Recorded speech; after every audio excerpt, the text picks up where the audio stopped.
everyone. All right, today I am going to talk about modifying light and how we can create light that looks a little bit better than maybe what we were given in the original circumstances. All right, so I have this flower field that's about 3,000 square feet. And it was just this, it used to be my vegetable garden, and we planted it into flowers. And we ran up to the farm to do some work up there, just some outdoor work. And I wanted to see if there were any monarchs. Now, monarchs are notorious for being very fast movers. And if you can catch them in the morning early, it's great because they're a little bit less animated. But this was about 4 o'clock in the afternoon, and it was pretty busy.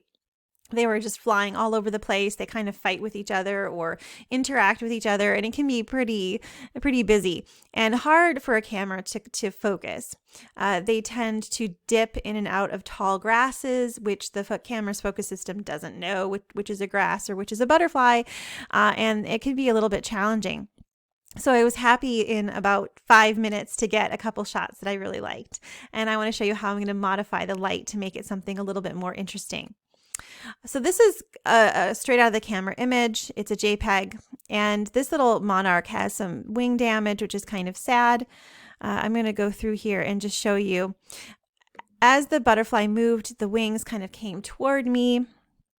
In other ones, they were sort of hanging down toward me. So you just kind of look for whatever composition seems to fit best. Now, this is the direction that I'm going here. These are a couple different options of what I've edited, and I want to show you how I do that.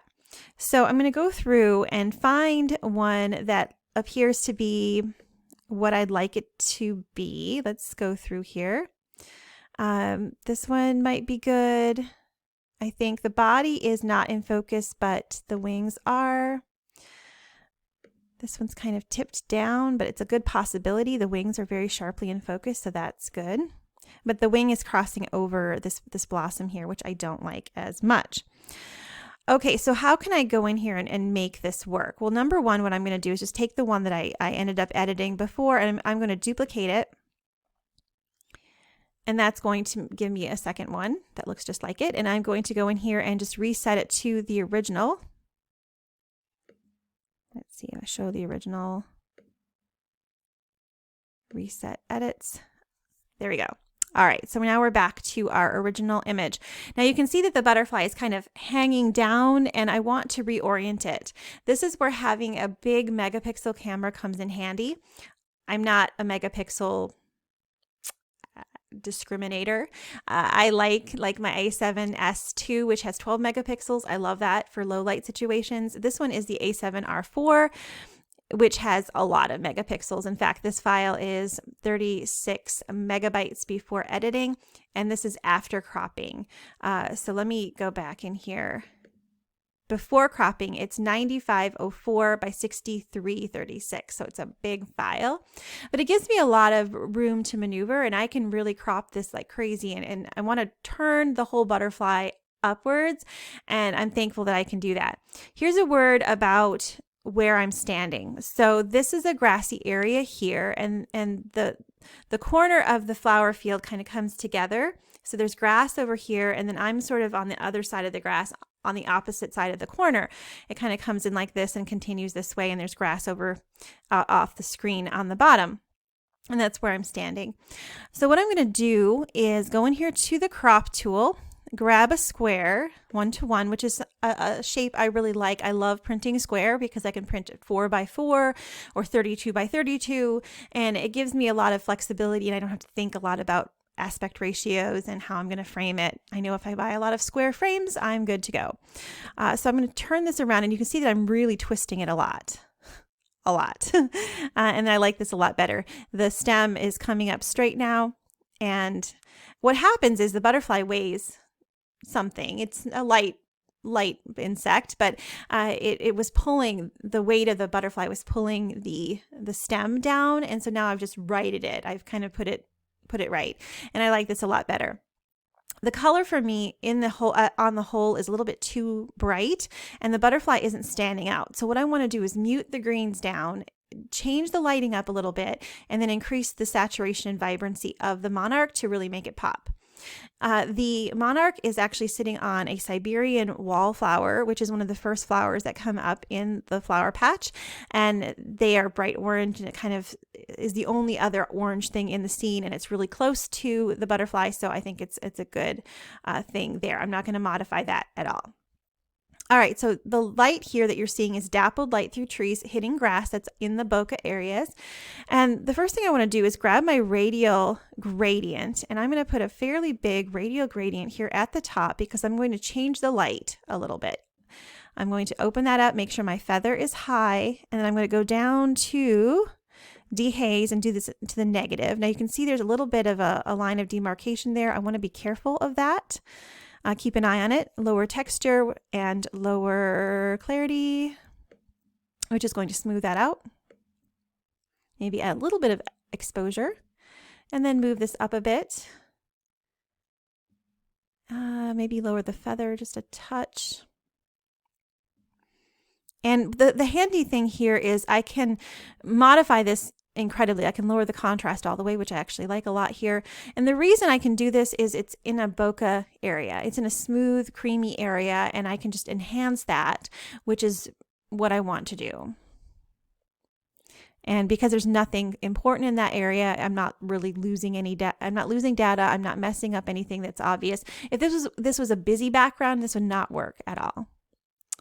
So let me see here. I guess lower the dehaze just a little bit. All right, so I like that. The next thing that I want to do is ground it a bit. So I want to darken the bottom. I'm going to go to my linear gradient, pull it up from the bottom here, and lower the exposure a touch, and maybe negative dehaze as well, just to soften. I use a lot of negative dehaze. Like that, and grab another one from the other side and pull that in. What I'm doing is really isolating the butterfly. Now I want to go up to my brush tool and just make sure that I don't have any of these effects falling over onto the butterfly. So I take the eraser tool, make it a little bit smaller, and then just swipe it over the top of the butterfly just to be sure that there isn't any subtle effect that's hitting it, and call that good. All right, now I want to adjust the colors a little bit. I'm going to go in to the main settings here and go down to the color mixer, go into the green and lower the saturation quite a bit. I can lower the luminance a touch or increase it. It doesn't really matter too much here. I like it lighter and airier, but I don't want it to be competing. So I'm lowering the saturation a bit. And then if I go into yellows, I can also pull those out. But the thing is it does affect the butterfly as well. So now they have actually a new tool that was just introduced on the brush, which is a hue adjustment, which is kind of neat because then you can isolate this. So I'm not going to worry too much about the global adjustments here. I'm going to lower the yellows just a little bit. And then I'm going to go in here to the brush and I'm going to put my mask on first. So the very first thing I'm going to do is just paint over the butterfly with nothing happening. Hit the O key so you can see that there's a red area here on top of the butterfly. I can go in with the eraser tool here and clean up this shape should I want to. It doesn't really matter too much. I mean, I'm not going to be doing anything so drastic that spillage is going to be a problem, but you can do that. Hit the O key to take it off, to hide the overlay. Now I can dial in some things. So let's go down to the new hue adjustment that they have with the brush. And by moving this around, I can insert color into this butterfly. Now this makes it fuchsia, not my choice. So let's move it back and we can go to kind of an orange color and you can go toward yellow. So I want it to be toward orange like that, not pink, orange. And then I can go in here as well and jump up to, or down to saturation and increase the saturation on my butterfly.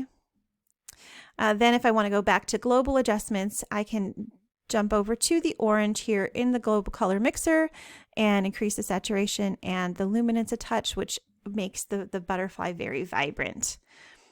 And if I find that the Siberian wallflower here is getting to be a little bit too garish or too bright, I can grab my brush tool, lower the saturation on the brush and just paint it over the wallflower here just to kind of knock it back a little bit. I don't need it to be completely gone, just not quite as intense, and maybe lower the highlights as well on the Siberian wallflower too.